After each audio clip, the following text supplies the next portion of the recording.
말씀 사무엘하 12장입니다. 사무엘하 12장 1절부터 15절입니다.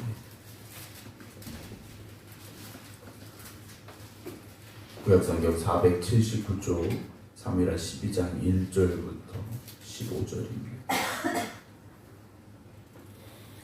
여호와께서 나단을 다윗에게 보내시니 그가 다윗에게 가서 그에게 이르되 한 성읍에 두 사람이 있는데 한 사람은 부하고 한 사람은 가난하니 그 부한 사람은 양과 소가 심히 많으나 가난한 사람은 아무것도 없고 자기가 사서 기르는 작은 암양 새끼 한 마리뿐이라. 그 암양 새끼는 그와 그의 자식과 함께 자라며 그가 먹는 것으로 먹으며 그의 잔으로 마시며 그의 품에 누움으로 그에게는 딸처럼 되었거늘 어떤 행인이 그 부자에게 오매 부자가 자기에게 온 행인을 위하여 자기의 양과 소를 아껴 잡지 아니하고 가난한 사람의 양 새끼를 빼앗아다가 자기에게 온 사람을 위하여 잡았나이다 하니 다윗이 그 사람으로 말미암아 노하여 나단에게 이르되 여호와의 살아계심을 두고 맹세하노니 이 일을 행한 그 사람은 마땅히 죽을 자라. 그가 불쌍히 여기지 아니하고 이런 일을 행하였으니 그 양새끼를 4배나 갚아 주어야 하리라 한지라. 나단이 다윗에게 이르되 당신이 그 사람이라. 이스라엘의 하나님 여호와께서 이와 같이 이르시기를 내가 너를 이스라엘 왕으로 기름 붓기 위하여 너를 사울의 손에서 구원하고 네 주인의 집을 내게 주고 네 주인의 아내들을 내 품에 두고 이스라엘과 유다 족속을 내게 맡겼느니라. 만일 그것이 부족하였을 것 같으면 내가 내게 이것저것을 더 주었으리라. 그러한데 어찌하여 내가 여호와의 말씀을 업신여기고 나 보기에 악을 행하였느냐. 네가 칼로 햇사람 우리아를 치되 암몬 자손의 칼로 죽이고 그의 아내를 빼앗아 네 아내로 삼았도다. 이제 네가 나를 업신여기고 햇사람 우리아의 아내를 빼앗아 네 아내로 삼았은즉 칼이 네 집에서 영원토록 떠나지 아니하리라 하셨고 여호와께서 또 이와 같이 이르시기를 보라 내가 너와 네 집에 재앙을 일으키고 내가 네 눈앞에서 네 아내를 빼앗아 내 이웃들에게 주리니 그 사람들이 네 아내들과 더불어 백주에 동침하리라. 너는 은밀히 행하였으나 나는 온 이스라엘 앞에서 백주에 이 일을 행하리라 하셨나이다 하니 다윗이 나단에게 이르되 내가 여호와께 죄를 범하였노라 하며 나단이 다윗에게 말하되 여호와께서도 당신의 죄를 사하셨나니 당신이 죽지 아니하려니와 이 일로 말미암아 여호와의 원수가 크게 비방할 거리를 얻게 하였으니 당신이 낳은 아이가 반드시 죽으리다 하고 나단이 자기 집으로 돌아가니라. 아멘. 하나님의 크신 은혜 가운데 일주일의 삶을 살아온 여러분들의 삶이 앞으로 더욱더 복되고 하나님이 함께 하시는 은혜의 삶이 될 줄로 믿으시기를 주님의 이름으로 축원합니다. 오늘도 온라인으로 함께 예배드리고 계신 김성자 권사님, 김주문 장로님, 박정순 권사님, 김효 권사님, 이종진 집사님, 마도식 권사님, 정봉 권사님, 정정희 집사님, 안금영 권사님, 박영묘 권사님, 박성준 집사님, 임승자 집사님, 박경원 집사님 주님의 이름으로 축복합니다. 다윗이 잘못된 길을 가고 있을 때 하나님께서 그에게 책망하시는 말씀이 오늘 12장에 기록이 되어져 있죠. 물론 다윗이 우리아의 죽음에 직접적으로 개입을 했고 또 자신의 죄를 덮기 위한 그런 행동이었죠. 그런데 그렇게 일이 끝나는 것처럼 보였습니다. 더군다나 다윗은 어쨌든 우리아의 아내 밧세바를 데려와서 자신의 아내로 삼았죠. 그러나 11장 마지막에서 다윗이 행한 그 일이 여호와 보시기에 악하였더라 라고 성경은 평가를 하고 있습니다. 하나님 보시기에 악하였기에 하나님은 그 일에 대한 책임을 물으시게 되겠죠. 오늘 12장은 나단이라는 선자를 다윗에게 보내신 하나님의 말씀이 기록되면서 시작이 되죠. 나단 선자를 보내서 다윗에게 이런 이야기를 하게 하시죠. 한 성읍에 두 사람이 있는데 한 사람은 부자고 한 사람은 가난했습니다. 부자는 양과 소가 많이 있었습니다. 하지만 가난한 사람은 재산이 아무것도 없고 자기가 돈을 열심히 모아서 가까스로 새끼 암양을 한 마리 이제 사왔죠. 그 새끼 암양은 집에서 기르는 가축이 아니라 자기의 딸과 같이 되었다라고 나단 선자는 다윗에게 말하죠. 그런 상황에서 이 부자에게 어떤 행인이 왔습니다. 어떤 행인이라는 건 길을 가던 나그네입니다. 이 부자의 아주 친한 친구도 아니고 친척도 아니고 그냥 지나가던 나그네입니다. 그 나그네를 위해서 이 부자가 어떻게 했습니까? 자기 집에 많은 양과 소 중에 한 마리를 잡은 게 아니라 가난한 사람의 그 양새끼, 딸과 같이 여기는 그 양새끼 하나를 빼앗아다가 지나가는 나그네를 위해서 대접을 했더라는 거죠. 그랬더니 다윗이 그 이야기를 듣다가 화가 났습니다. 너무 화가 났어요. 그래서 나단에게 말하죠. 여호와의 살아계심을 두고 맹세하노니 이 일을 행한 그 사람은 마땅히 죽을 자다. 다윗이 보기에도요, 그 부자는 정말 나쁜 사람이라는 겁니다. 죽어야 될 사람이라는 거죠.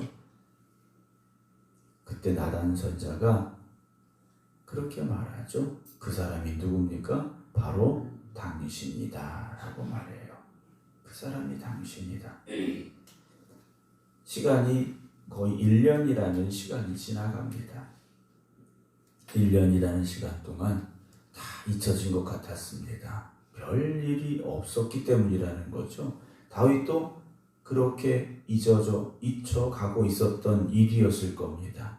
그런데 하나님께서 나단 선자를 보내셔서 하나님의 말씀을 들려주시고 그 사람이 바로 너다.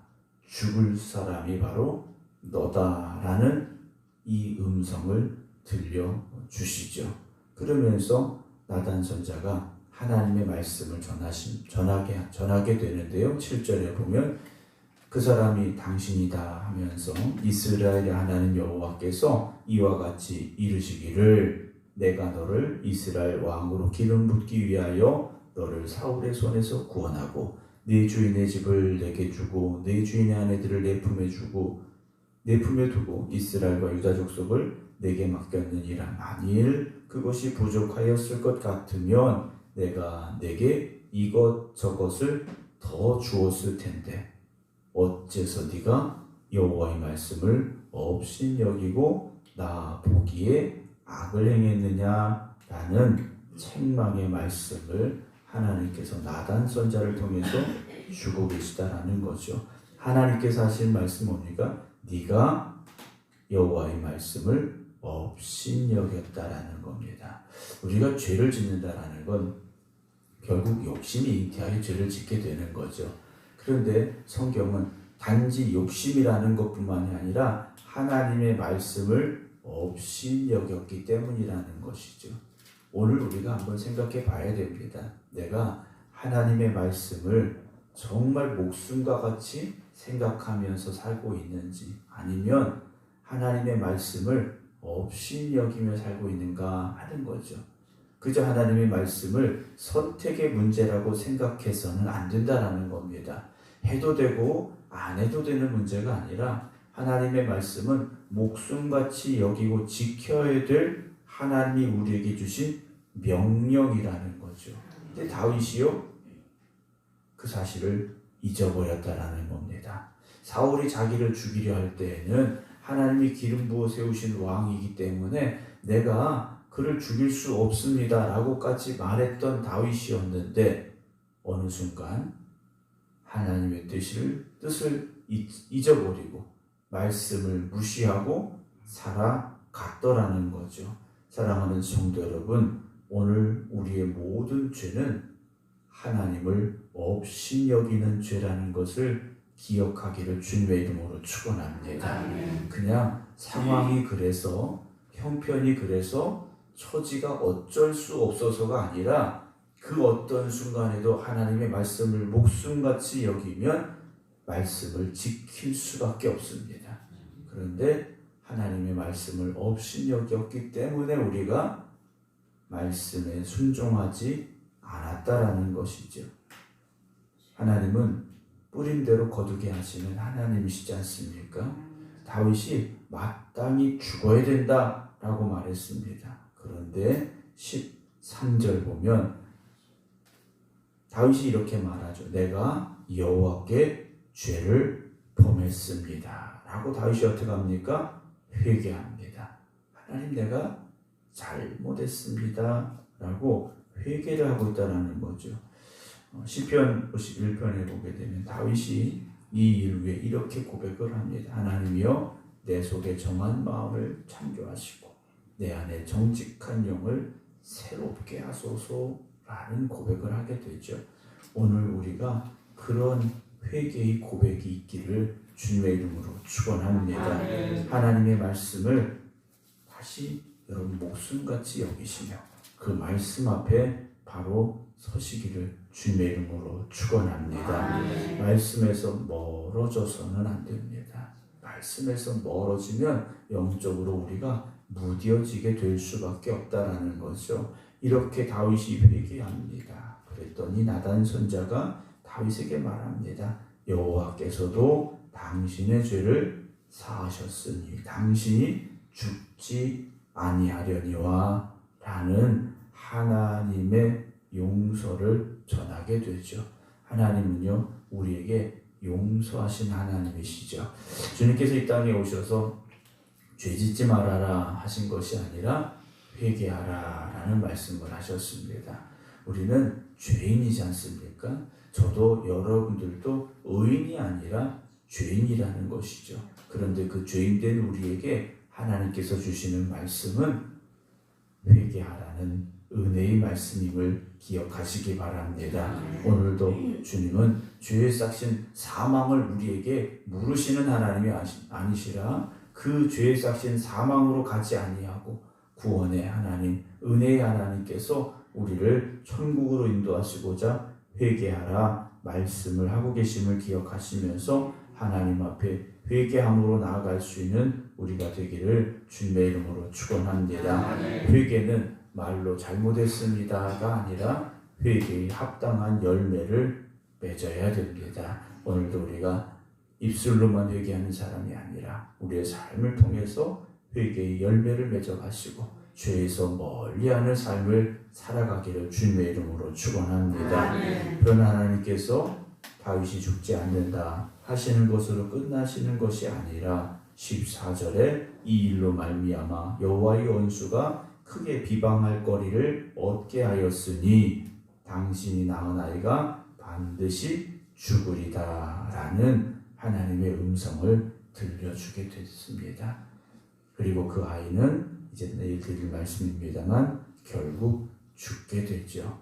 하나님께서 주시는 다윗에 대한 책망을 우리가 다시 한번 기억하면서 그러나 그럼에도 불구하고 회개하시고 용서하시고 그리고 새롭게 역사를 이루어 가시는 하나님을 바라보며 나아갈 수 있는 저와 여러분들이 되기를 소망합니다. 우리는 죽어야 될, 죄 때문에 죽어야 될 죄인임을 기억하시고 날마다 하나님 앞에 겸손함으로 나아가서 하나님의 은혜를 구하고 그 은혜에 합당한 삶을 살아갈 수 있는 우리 모두가 되기를 주님의 이름으로 축원합니다. 기도하겠습니다. 11조 예물 드립니다. 정창희 장로님, 양재순 권사님 드립니다. 믿음으로 11조 예물 하나님 앞에 드리오니 정창희 장로님, 양재순 권사님 날마다 강건하게 하시고 은혜의 삶이 되게 하시고 복되게 하여 주시옵소서. 오늘도 주님 앞에 나와 깨어 기도드리는 성도들과 각 가정에서 믿음의 제단을 쌓아 기도드리는 성도들 주님 붙잡아 주시어서 항상 하나님 말씀 안에 거하게 하여 주시옵시고 말씀에 순종하는 삶이 되게 하시고 말씀에 따라 살아가는 삶이 되게 하여 주시옵소서. 다윗이 하나님을 업신여김으로 죄를 범하였다 책망하셨습니다. 오늘 우리가 하나님의 말씀을 지키지 아니하고 그 말씀에 불순종하는 것이 결국 하나님을 업신여기는 것임을 깨닫게 하여 주시어서 늘 하나님의 말씀을 순종하며 말씀 이끄시는 대로 살아가는 하나님의 자녀들 되게 하시사 진노의 하나님이 아니라 은혜의 하나님을 만날 수 있는 저희들 되게 하여 주시옵시고 오늘도 우리를 사랑하시고 축복하시는 하나님의 품 안에 거하는 삶이 되게 하여 주시옵소서. 오늘도 이 하루가 하나님과 동행하는 삶이 되길 원합니다. 하나님 우리를 붙잡아 주시옵시고 하나님 우리를 인도하여 주시옵소서. 이제는 우리 주 예수 그리스도의 은혜와 아버지 하나님의 극진하신 사랑하심과 성령님의 감동, 감화, 교통하심이 오늘도 하나님의 말씀에 순종함으로 이 하루를 살겠습니다 고백하며 기도드리는 모든 성도들 위해 이제부터 영원토록 함께 하시기를 간절히 축원하옵나이다. 아멘.